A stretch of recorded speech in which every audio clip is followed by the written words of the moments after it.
C'est ici que je suis arrivé à l'âge de 9 ans, fin novembre 1981.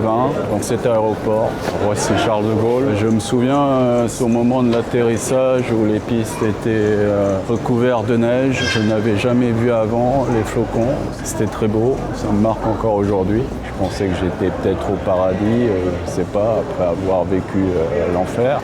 On était venus les années 80 pour fuir le génocide cambodgien qui a décimé à peu près un tiers de la population. Donc c'était vraiment pour notre survie et pour notre vie et pour se reconstruire qu'on est venu. Donc on a rejoint mes grands-parents dans un premier temps dans cette tour. Quand je suis arrivé, la hauteur de l'immeuble m'impressionnait puisqu'il n'y avait rien de tel au Cambodge. Je m'amusais à monter les 28e étages et à redescendre à pied à l'époque. L'appartement qu'on voit derrière, c'est l'appartement dans lequel on a vécu, donc notre premier appartement en France, en famille, où on était, donc on avait une petite chambre où on logeait à 4 sur des lits superposés. Ce premier appartement, c'était l'endroit où on se sentait vraiment en famille, en sécurité, et qu'on n'était pas astreint à ce qu'on nous demandait dans les camps. On pouvait, là on mangeait à notre faim, à notre rythme. Là on va aller à l'école de la rue Pajol, c'est la première école où j'étais scolarisé en France.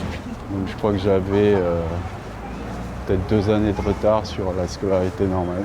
J'aimais assez aller à l'école, sauf les premiers jours où je pensais qu'on me séparait à nouveau de mes parents, donc c'était extrêmement difficile cette séparation. Les premiers jours ici ont été difficiles, non pas à cause des profs qui ont été, je pense, très patients et très compréhensifs, mais à cause du regard des autres personnes.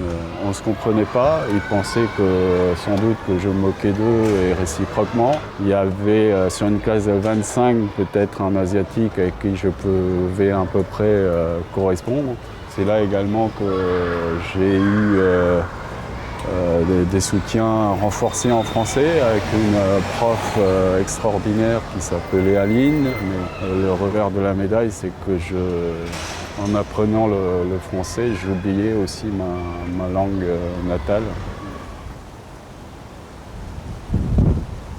Alors là, on est dans une des tours du 13e où j'ai vécu avec mes parents lorsque je suis arrivé au collège à l'âge de 13-14 ans, au 13e étage.